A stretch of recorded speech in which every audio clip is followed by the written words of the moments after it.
selesai kan? Tak, saya tanya. Nanti video saya dengar ni. Oh, Panjang saya nak type. Oh, ya. Okey, Assalamualaikum warahmatullahi wabarakatuh. Waalaikumsalam. Okay, hari ni saya nak interview cik pasal peristiwa serangan kat di kampung Srijaya sini. Yang kisah yang pertama yang tak pernah, jaranglah orang cerita dekat apa? Dekat media kan. Okay, sebelum tu cik, saya tanyalah nama penuh cik dulu. Nama saya Muhammad Zamari bin Sur. Ada nama panggilan saya Nama panggilan lebih dikenal sebagai Ziko. Oh, Ziko. Okay, cik, boleh saya tahu tarikh lahir cik dengan umur cik setakat Saya lahir pada 11 bulan 6 1967 di Singapura. Oh, Singapura je Singapura. Oh. Saya asal Singapura. Asal dia. Oh, asal sana. Lahir di sana. Lahir di sana lah. Bukan apa bukan Singapura. Okey, cik ada adik-beradik berapa orang? Saya cuma 9 orang. 9 Saya orang. anak yang Enam Ha. Okey, dalam adik-beradik cik ni ada yang kerja polis? Oh, tak ada, saya seorang. Oh, cik seorang saja lah. So, cik dah kahwin lah? Saya dah kahwin. So, siapa nama isteri cik? Nama saya Jam Zalifah binti Kamaluddin. Dah berapa lama tu cik? Dah 27 tahun. 27 tahun kan? Lama dah tu. Usia kahwinan dia. Okey, cik, berapa orang anak cik? Nak seramai 6 orang, 4 lelaki, 2 perempuan. Lelaki 2 perempuan kan? So, ada anak-anak cik yang masuk polis kan? Setakat ni tak? Setakat ni tak ada. So, anak-anak cik tu yang paling tua umur berapa cik? 27. 27 kan? Oh, lama tu. So, ada anak cik dah kahwin ke? Anak saya yang suruh kahwin. Saya ni orang cucu lah sama. Dah ada cucu, alhamdulillah. Okey, saya tanya pasal ni lah. Cik sekolah, dapat pendidikan awal sekolah rendah kat mana? Saya sekolah rendah di sekolah Pasang Kampung Melayu, Keluang Johor. Oh, Keluang Johor. So, sekolah menengah? Sekolah menengah di Sekolah Menengah Sultan Abdul Jalil di Jalan Mesin, Keluang Johor. Keluang Johor juga. Cik ada sambung belajar lain pergi Oh, tak ada. Saya setakat SPM. SPM lah. Tu tahun berapa je? Yang last cik SPM ke SLP? SPM. SPM tahun 1984. 84. Tak saya tak. Saya belum lahir lagi tu cik. 84. Okay, sebelum cik masuk polis ni, apa kerja cik? Saya sebelum masuk polis, saya ni pegawai kadet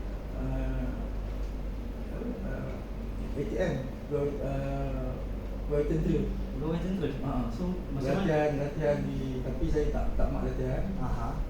Saya pergi, kemudian saya masuk polis. Dia afat je? Bukan afat, dia ni apa? Pegawai kadet, tauliah jaga kadet, TJP. Oh, okey. Di polisi. So, berhenti masuk polis lah? Masuk polis. So, tahun berapa cik dah pergi pusat latihan? 6/23/1988 saya pergi ke 68 je hampir 32 tahun. 32 tahun. So, kenapa cik pilih daripada tentera tu pergi ke polis? Saya sebenarnya mungkin minat dalam badan uniform kot. Lepas tu saya daripada situ saya masuk polis. Tu siapa yang sokong cik untuk masuk polis? Orang tua cik ada? Tak ada, sebenarnya atas di sini yang tak ada. Aku pun yelah, aku dulu mana dia nak yelah ni kan, dia tahu kita kan, kita kerja juga harga apa okey lah dia okey lah. Jadi jadi orang ada orang tak kira kan. So, masa cik rekrut tu dulu 6 bulan juga ke atau 9 bulan? Masa tu saya 6 bulan tapi sambung 9 bulan pasal terlibat dengan Jim Rama sempena apa ni Polis Raja Malaysia ke 100 berapa tahun saya tak ingat saya dia kena buat penunjukan Jim Rama Buat pertunjukan Jim Rama. So, skill tu ada lagi lah sekarang lepas tu masa cik rekrut tu gaji permulaan pada masa tu tahun 88 tu? Masa tu gaji baru 3 5 Saya pun tanya harga RM350. Jauh beza dengan sekarang ni lah. Masa itu 300 lah. 300 RM300 so boleh sebah lagi. Alhamdulillah boleh sebab Boleh. Pada masa tu masa boleh. tu lah, pada masa tu kan, keadaan ekonomi masa tu kan. So tarikh cik tengah apa? Ingat lagi tak? Oh tu saya nak pasal dia sambung seni bulan tu banyak ada department lah yang tunjukkan jirama tu tak tahu yang tu saya sebenar pasal tu saya tanya. Oh, okey. So tempat pertama cik apa tugas masa tu? Kemudian saya kita apa ni selepas habis tadi kita pergi mengikuti latihan asas PPH di Ukinta. Di Ukinta. Ukinta. Di Ukinta. Oh, lepas tu terus laku PSB ke macam mana? Tak, kemudian selepas habis latihan 3 bulan saya tukar ke PPH Sabah. Sabah. Kapten 7 Sanakan Sabah. Lepas tu daripada PPH tu pergi mana pula? PPH di Sabah tu saya selama 2 tahun dan saya tukar ke Cawangan Bukit Aman. Transit selama 2 bulan dan saya tukar ke ni pegawai apa ni TCO, Travel Control Officer ataupun pegawai kawanan perjalanan di KLIA Sepang. Oh, KLIA.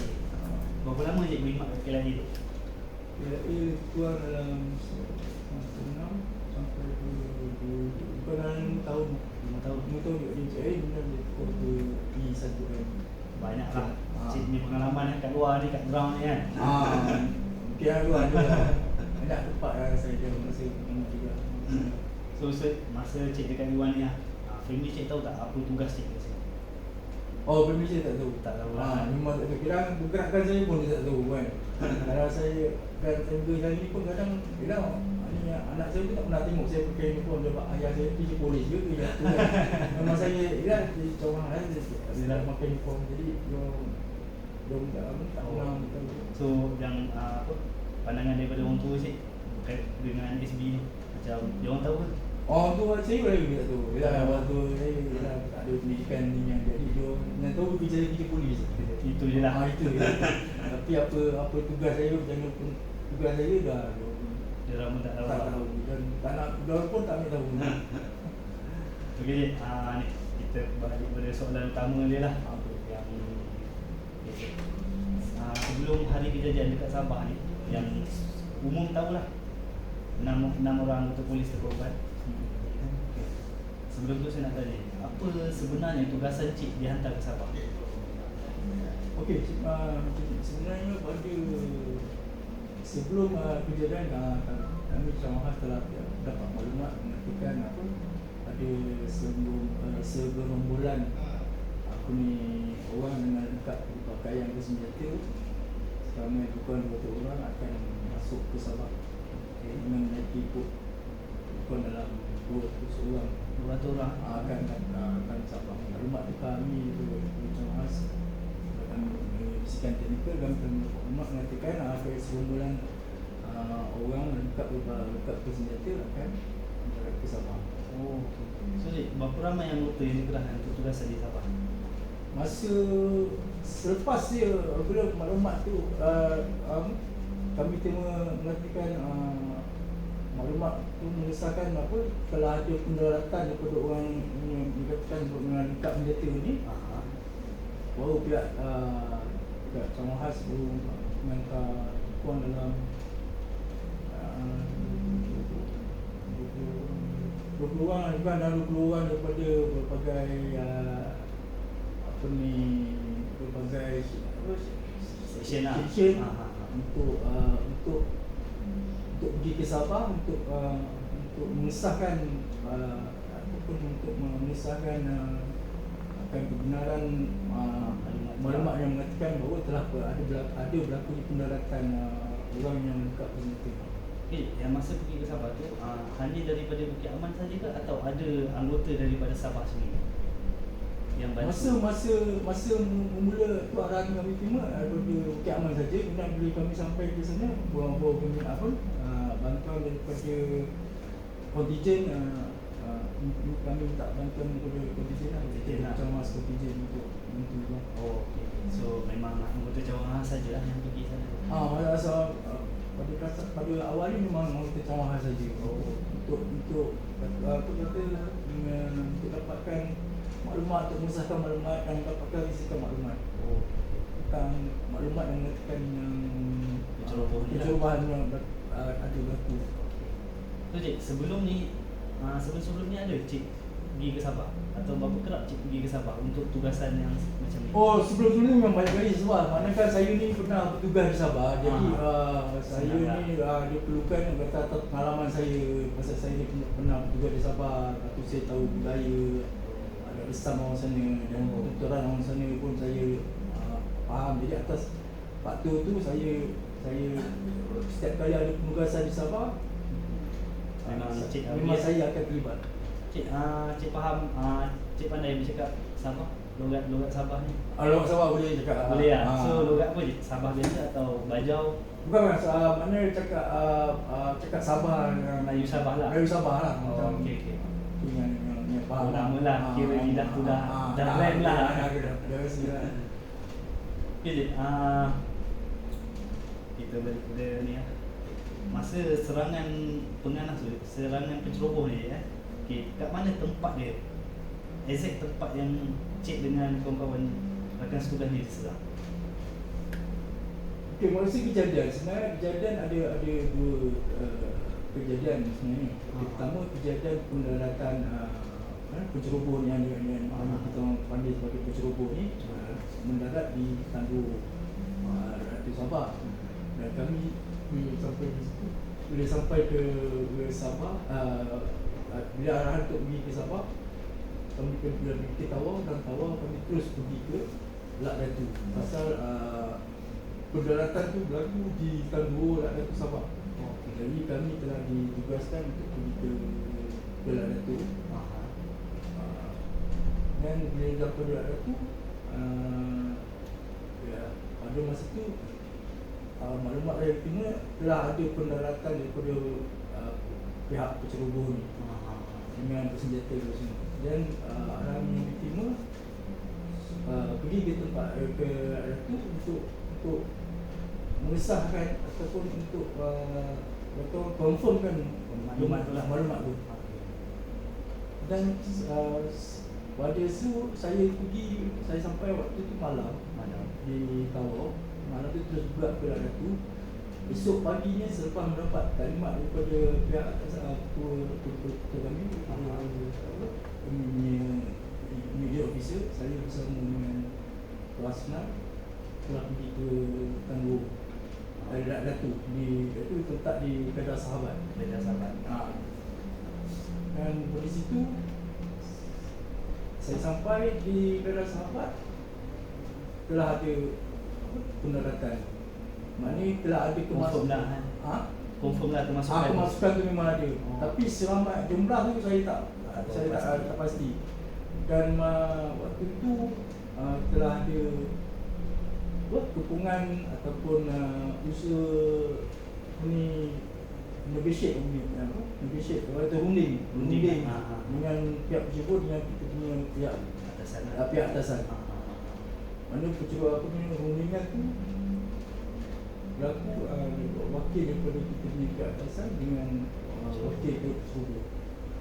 Tujuan pada rundingan tu adalah untuk minta supaya pihak penceroboh supaya dikenali sebagai penceroboh ni daripada askar daripada Filipin, askar oleh Sultan Kiram. Oh, Sultan Kiram. Ni adalah daripada askar Sultan Kiram yang telah dikatakan datang ke Sabah untuk menuntut kembali bahawa Sabah ni adalah tanah mereka. Jadi masa tu saya sampai pihak atasan telah cuba berunding supaya pihak penceroboh ni supaya dapat tunggu balik ke tempat asal mereka. Oh, so yang tu dekat Lak Datu. Dengan benda tu berlaku dalam rundingan tu berlaku dalam 3-4 hari. Dan waktu yang dalam masa sama juga kita pihak keselamatan telah membuat kata orang buat kawalan, buat perhitungan pasal dulu tu supaya tidak ada pihak bercubung yang terlepas masuk ke Masuk kan. sepadan negeri gitu lah. Kemudian kami terima arahan juga, arahan itu beratasan supaya dapat memesan pihak yang dikatakan yang ada hubungan dengan pihak bercubung ni, iaitu apabila pihak bercubung yang akan membuat serangan, pihak yang bersubhat ataupun bersekongkol dengan bercubung ni akan memberi bantuan yang itu bantuan yang berada di sekitar Rak Datu ni lah.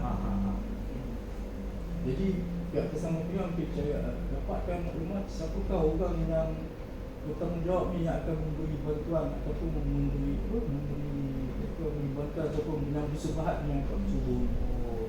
Jadi pihak bersangkutan supaya kami sebagai ini buat cuba menjadi ataupun mengesan siapakah individu ataupun orang yang bertanggungjawab yang akan memberi bantuan ni. Yang dikatakan bila pihak bercubung membuat serangan, individu ni akan memberi bantuan dari segi mengatakan dia ada senjata, dia ada tentera kurang 50 orang, dan dia akan membuat bila berlaku serangan dia bercubung, dia akan membuat ulara di kawasan sekitar Sabah yang menentukan pembatan, menentukan bangunan apa semua. Diorang nak kira diorang ni rakyat Malaysia ke atau Itu yang kami diarahkan untuk mengesan siapakah individu ni. Mungkin individu ni orang Talib Baru ke atau orang yang bersubhat sekongkol dengan pihak bercubung ni yang telah berada di Rak Datu. Jadi usaha sebagai kami Dewan Khas untuk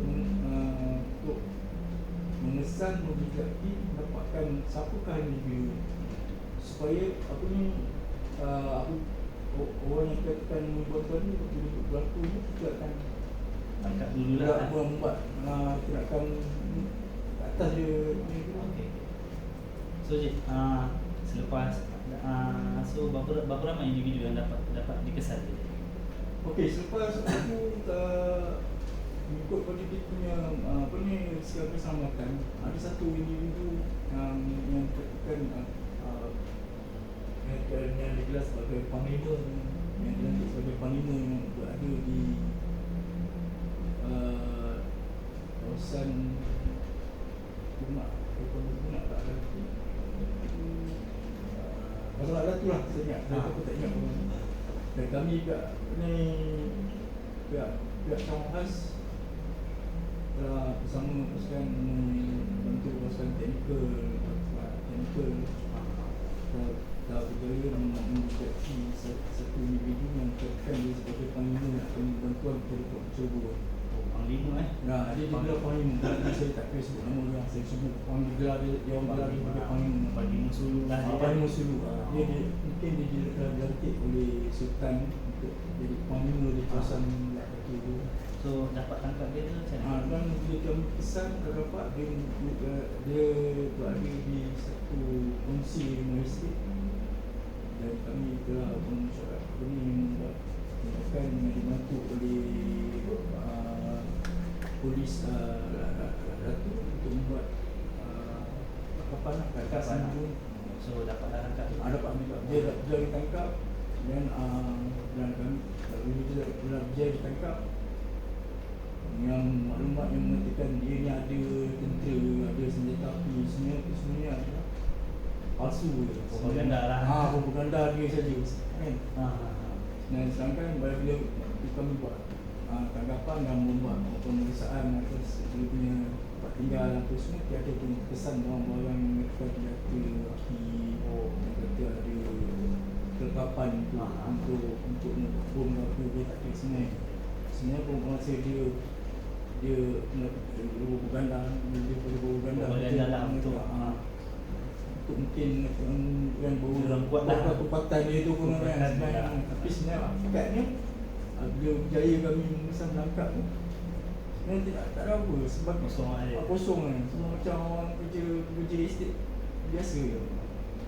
Lepas di Rak Datu ni, lepas tangkapan tu, macam mana Encik boleh pergi ke Kita setelah berjaya kami berjaya apa ni umat tangkapan kat atas apa ni Panglima ni dan maklumat telah mengatakan bahawa ada juga panglima yang telah dilantik oleh Sultan Giram berada di Punak, berada di Sempurna. Jadi kami ni telah diarahkan untuk pergi ke Sempurna dan ke Punak untuk mengesan panglima-panglima yang telah dilantik ni yang akan dikatakan apabila berlakunya serangan daripada Pak Cobo ni, diorang ni panglima ni akan diberi bantuan. Jadi kalau selesai apa ni tugas di itu dah tentu pasukan saya dah bergerak ke Sempurna untuk mengesan lagi ada 3 ke 4 orang panglima yang dikatakan yang akan diberi bantuan ataupun Cobo ni ataupun yang akan membuat huru-hara atau serangan apabila berlakunya serangan ke Pak Cobo. So diorang ni dah lama rancang benda ni ke? Saya percaya mungkin benda ni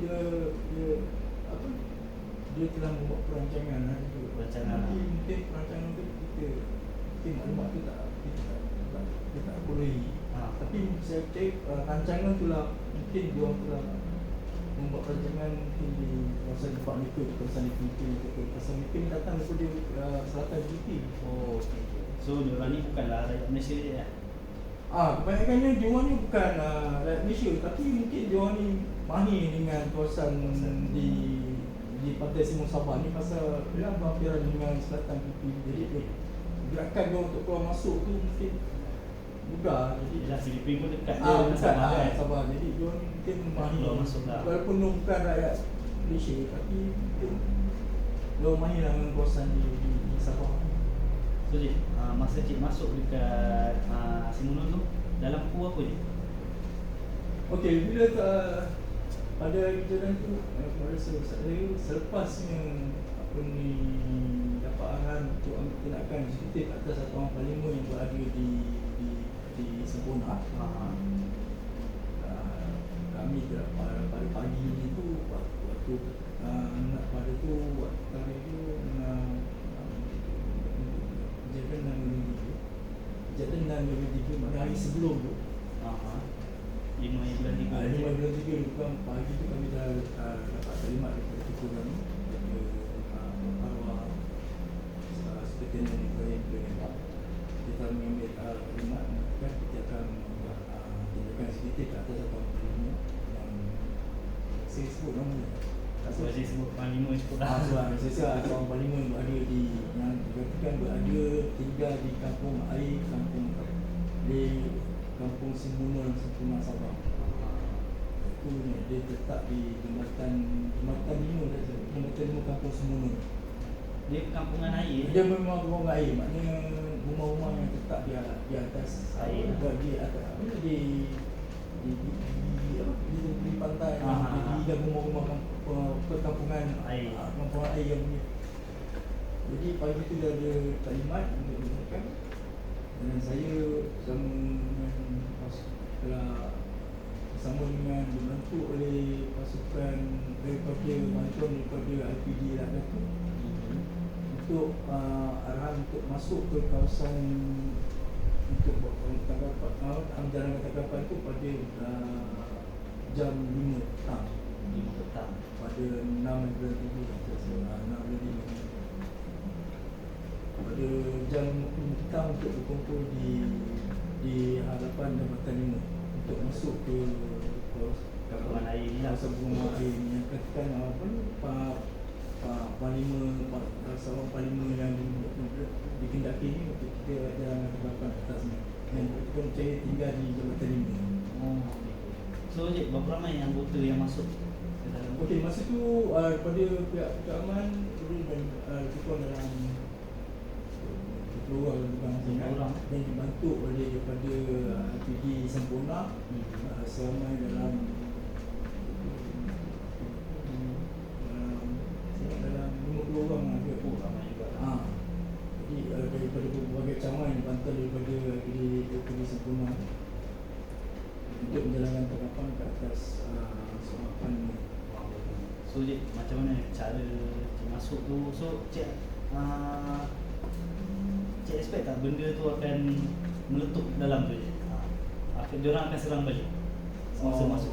Masa kami masuk, yang masuk daripada jam ini, kita air oleh pasukan teknikal lah untuk memesan mana kedudukan sebenar ini suspeknya.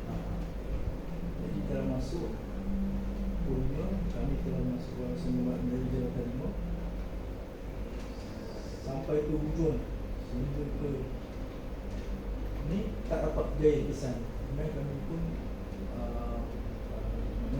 keluar balik, kumpul balik ke permulaan tempat berkumpul tu untuk ditermakan balik sama ada benda ni akan diteruskan ataupun kita kemudian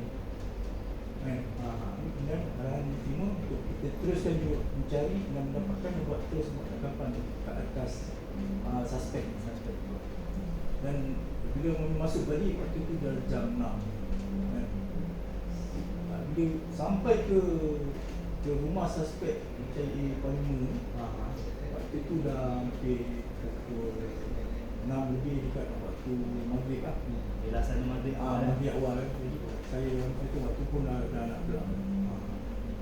Sedangkan masa kami masuk yang kali kedua tu, sedangkan tempat tu kami dah masuk lah tapi tak berjaya pesan. Tapi bila masuk kedua tu disahkan oleh pasukan teknikal baru masa suspek berada berkaitan. Jadi bila berkaitan terus masuk lah untuk dapatkan suspek ni. Tapi bila kita masuk ke rumah pertama tu, suspek tak ada.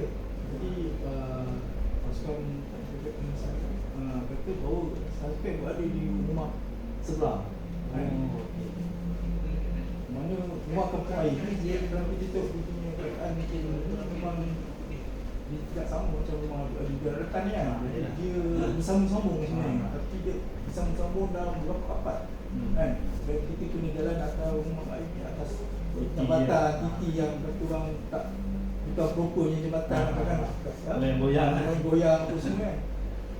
Jadi bila kata bisa orang ni rumah sekat berada di sebelah, saya telah keluar balik daripada rumah tu untuk beritahu dengan tim yang berada di depan ni dan pasukan tangkapan yang berada di depan ni terdiri daripada saya, mendiang KSP Maka Fadil, arwah Lieutenant Ibrahim, Asnal dan arwah Sarjan Eri. Bila saya keluar memastikan bahawa rumah saya sekarang bersebelah, saya tak perasan yang Sarjan Eri keluar ikut saya tu saya nampak kan. Mana dia tak keluar sekali ikut jalan saya masuk sama dia. Masa belum masuk rumah pertama tu memang saya masuk dengan dia. Dia menjadi ini saya dan bersama dengan pasukan teknikal. Tapi bila saya keluar dan pasukan teknikal mengesahkan bahawa rumah saya berada di sebelah, saya keluar balik pada rumah yang pertama tu. Tapi Sarjan Berry saya tak perasan dia keluar dan pasukan teknikal pun saya tak nampak dia keluar.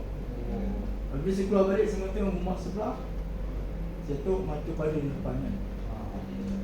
Maka Fadil menggali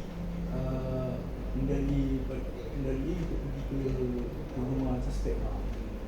Setibanya saja ke rumah suspek, bila dia mengatakan polis, dia tolak itu terus tembakan telah dilepaskan daripada arah dalam rumah tersebut. Waktu itu pun azan maghrib di mana?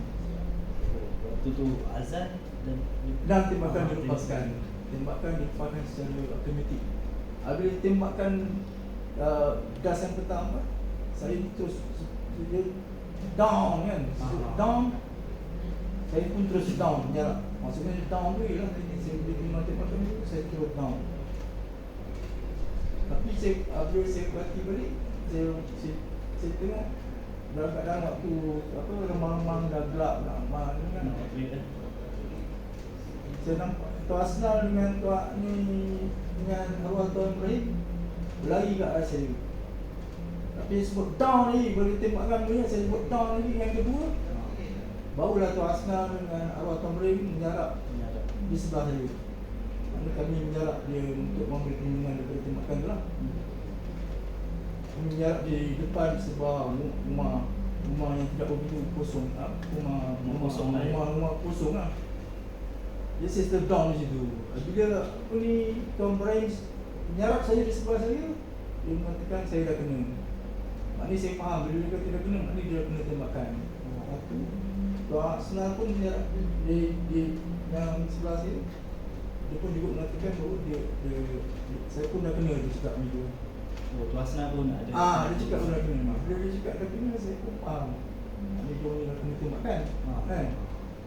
Jadi tembakan masih berlaku ni. Dalam tempoh selesai azan, tembakan pun berhenti. Oh, lama juga lah dia. Mana dalam tempoh azan tu lah. Aha. Mana saya percaya dia pakai tembakan secara automatik, dia bukan dalam satu magazinnya. Satu magazinnya dia ada. Secara automatik dia lepaskan. Jadi bila berhentinya azan, tembakan pun dah berhenti.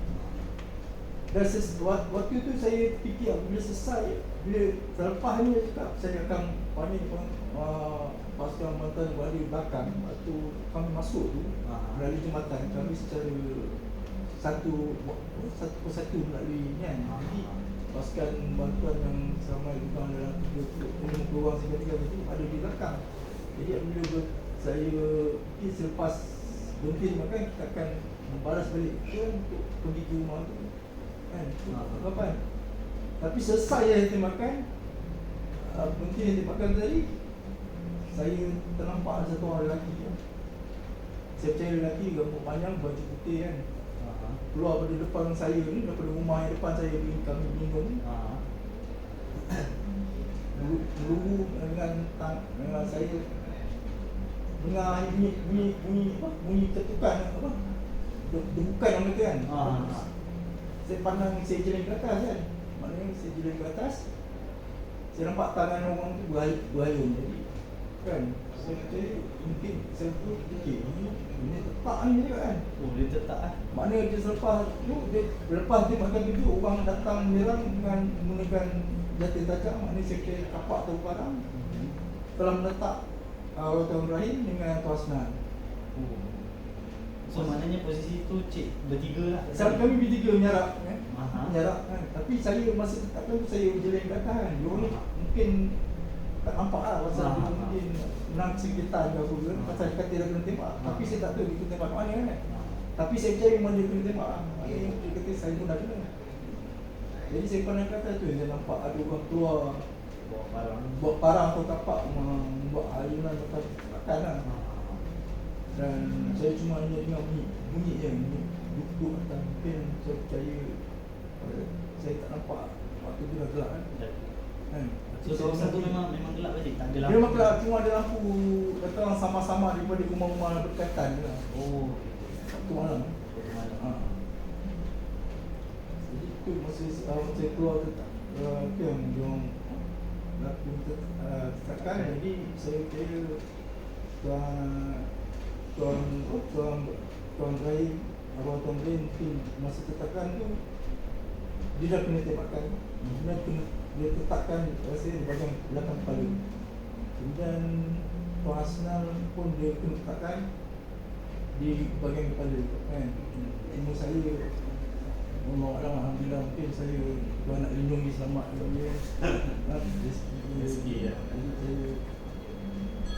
Tak kena kata orang tak ada kena lah. Padahal kalau ikut pada, kalau kita ikut pada keadaan tu kan, waktu tu memang saya bertiga menyarak tu, kalau secara ni memang saya akan kena juga kan. So yang kena tetapkan tu dulu Tuan Asnal dulu lah. Tuan Ibrahim tu. Tuan Ibrahim dulu. Lepas tu Tuan Asnal dia menahan masa letak tu, tahan tangan tu. Sebab tu bila cedera tangan dia, kita tengok potong belah kanan tu. Maknanya dia masa letakkan tu tahan tangan. Jadi Tuan Ibrahim dia maknanya dia masa tu dia dah kena tembak. Jadi mungkin masa kena letak tu dia tak boleh nak melawan ataupun dia tak boleh nak buat apa kan. Jadi dia terima lah. Dia terima lah. So cik, masa tu lepas tu cik jadi selamatkan. Okey, bila saya lepas takkan tu, bila saya pandang atas saya sekarang takkan. Jadi saya pun terus terjun ke dalam air. Terjun ke laut, terjun ke laut. Kami berada di atas jambatan tu jarak kan. Saya terjun ke dalam laut. Bila saya terjun, mana Allah Tuhan Ibrahim dengan kawasan bangkit dan lari ke belakang. Dia lari ke belakang. Saya telah terjun dalam air untuk menyelamatkan diri. Pada waktu itulah, waktu malam tu, dan saya telah berenang dalam laut tu untuk pergi ke daratan. Dalam ni? Masa tu air pasang memang dalam. Air pasang. Memang dalam. Sikit pandai berenang je. Saya kuliah sikit ada asas berenang. Alhamdulillah. Berenang Selamatkan. Selamatkan tu kan. Waktu malam, dan saya membandukan kepada tiang-tiang jambatan yang saya ingat ni masa saya masuk tu. Jadi saya percaya ni jalan keluar ni. Jadi saya telah berenang dalam laut tu dengan keadaan masa saya terjun tu. Saya dengar Umi terjun, ada orang terjun juga lah. Tapi arah berlawanan pada saya. Yang saya percaya mungkin terjun tu adalah pihak Ceroboh ni lah, ni kan.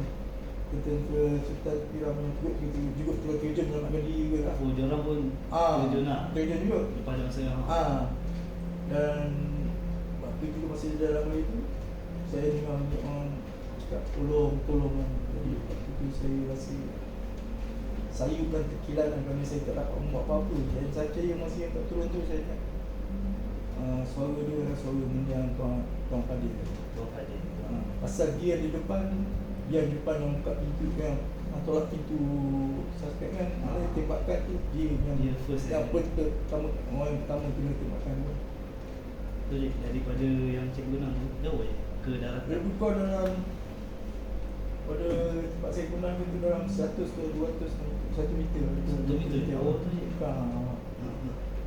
Untuk saya pergi ke daratan untuk minta bantuan. So, masa cik sampai ke daratan tu, bantuan sampai berapa lama?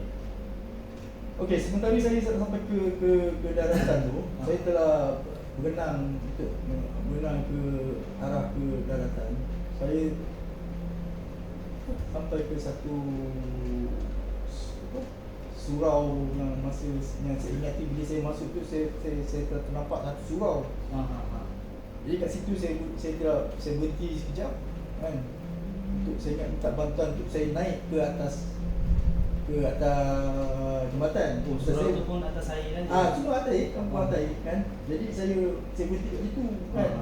Saya ingat saya nak tolong supaya saya dapat selamat naik ke atas jambatan kan. Kat surau tu saya tengok, saya kenali malam tu pun saya nampak orang dah keluar dari surau.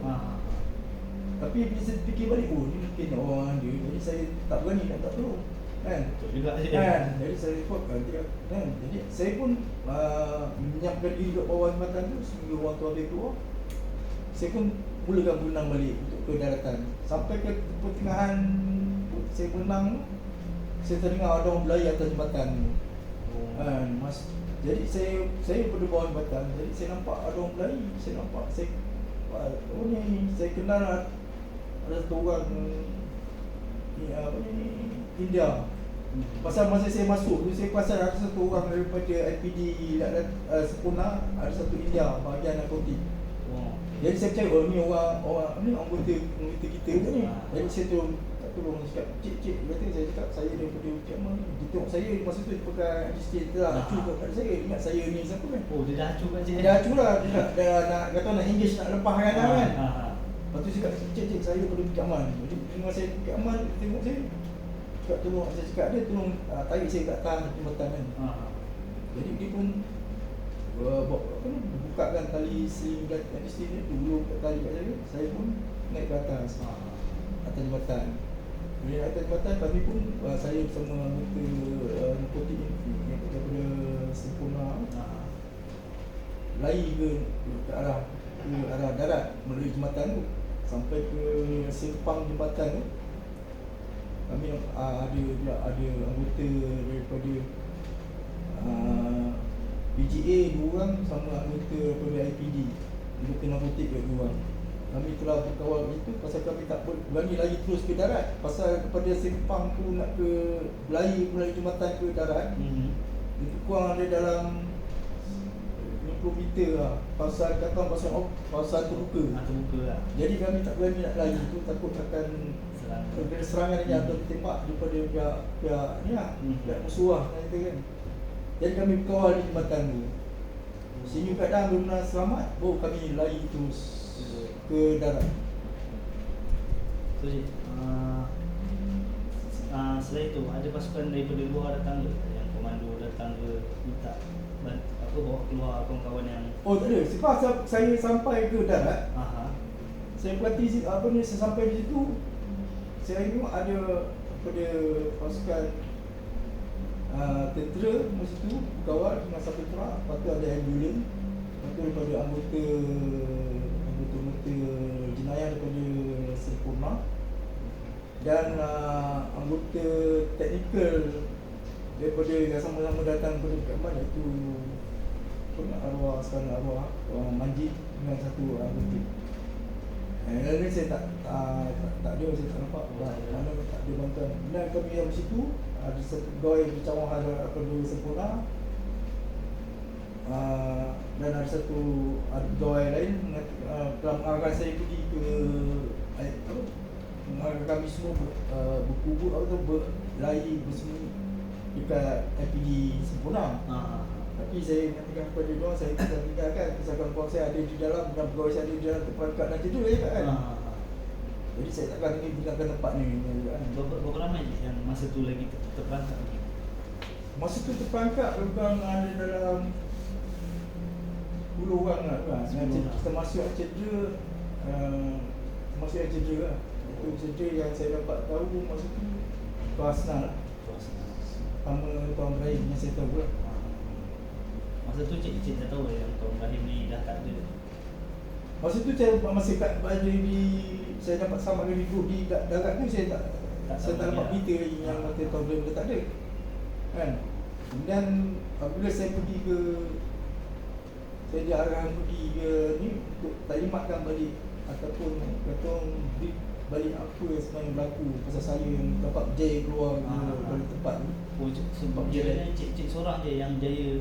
Saya seorang yang dapat selamat lagi daripada tempat kejadian tu kan.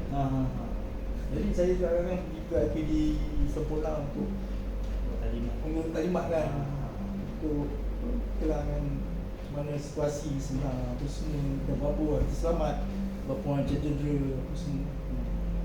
Tu je, siapa yang bawa keluar kawan-kawan tugas itu?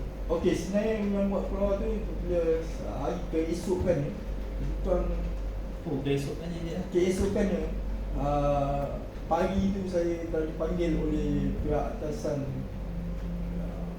untuk taklimatkan kembali, untuk macam mana taklimatkan kembali pihak kejadian tu, tempat kejadian, di mana tempat kejadian, berapa Ketua I masa tu saya dah Datuk Ambadu dia menutupi mesyuarat tu.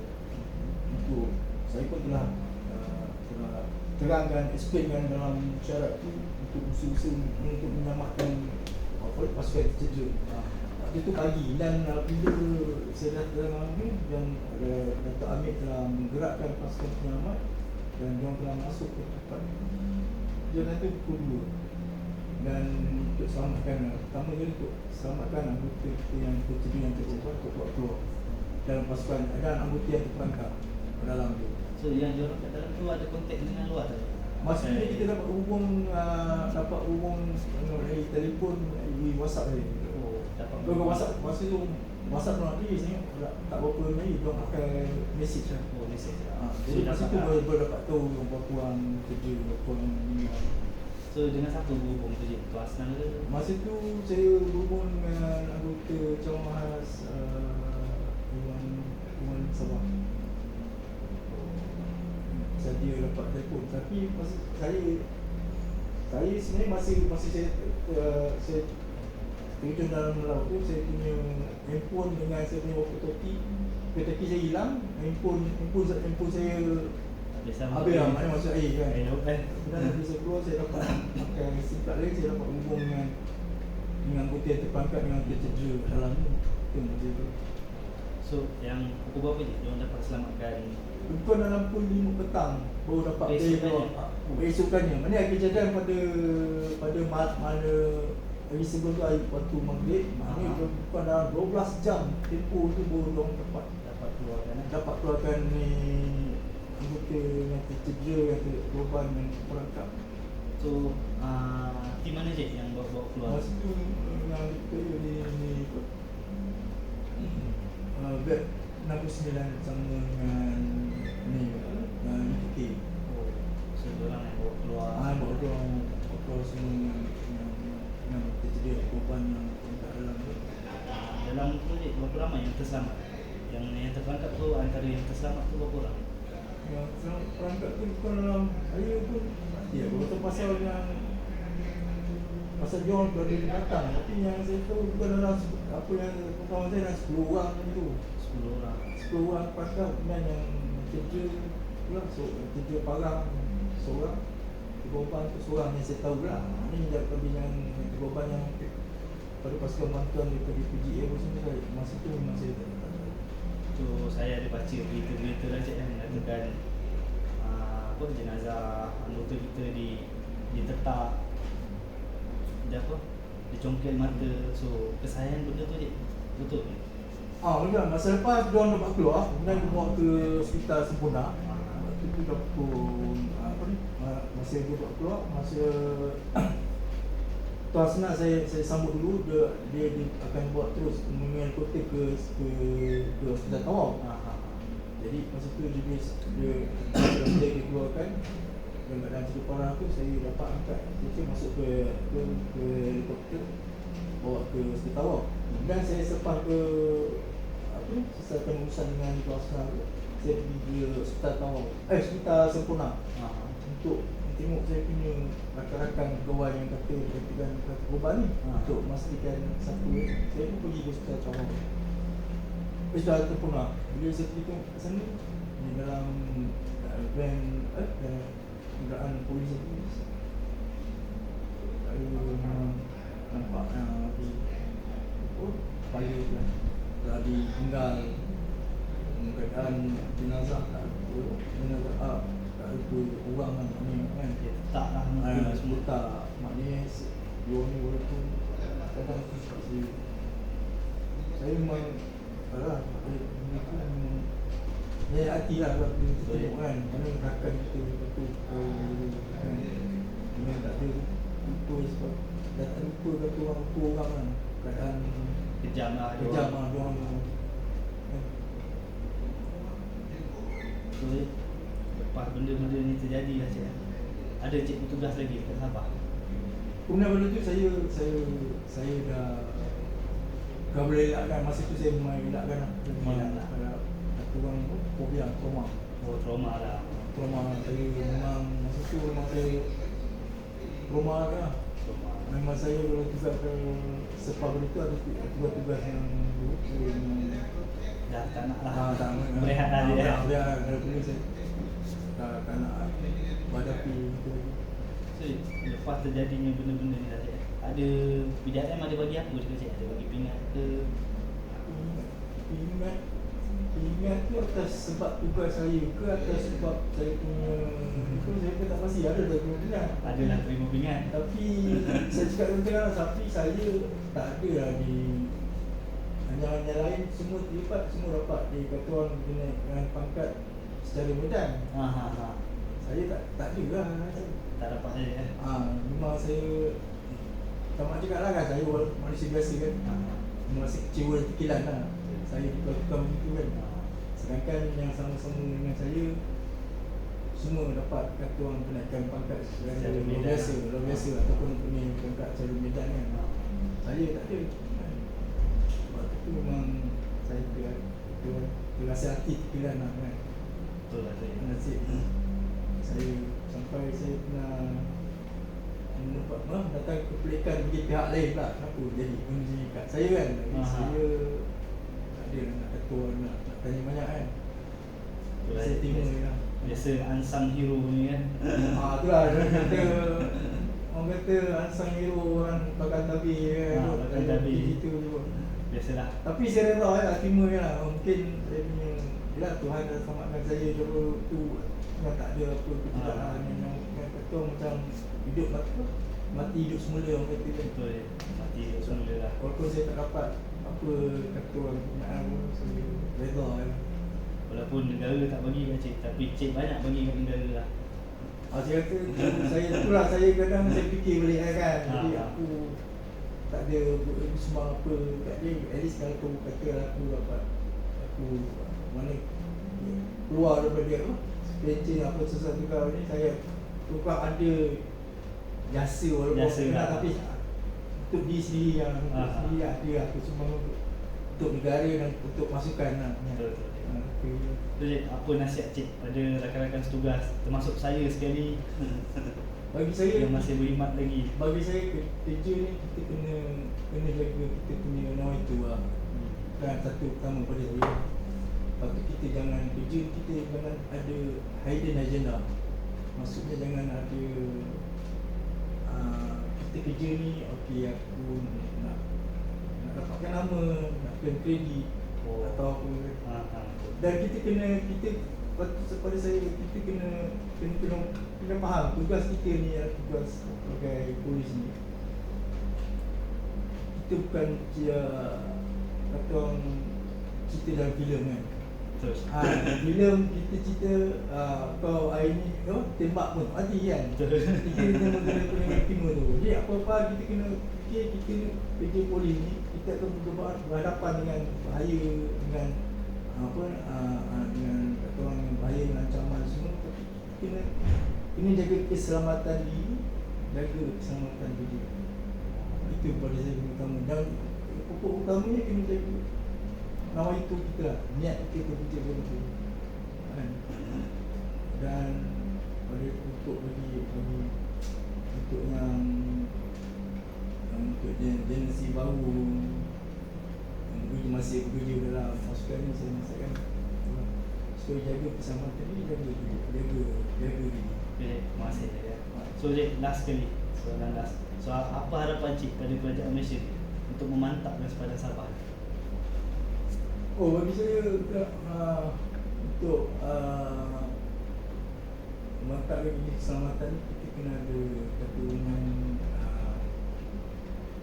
hubungan dengan mana ada kontak hubungan dengan orang luar, supaya kita dapat maklumat tu secara cepat, supaya padahal kita kena cari kontak yang boleh memberi kita maklumat tentang keselamatan Sabah. Ini pada saya kena ada liaison, kena ada live source lah, sumber yang hidup, supaya dapat membantu kita untuk menyampaikan maklumat-maklumat yang ketua terkini tentang keadaan keselamatan di Sabah. Itu pada saya untuk membantu. Okay, Cik, saya pun terima kasih banyak-banyak kepada cik sudi meluangkan masa dengan saya. Sama.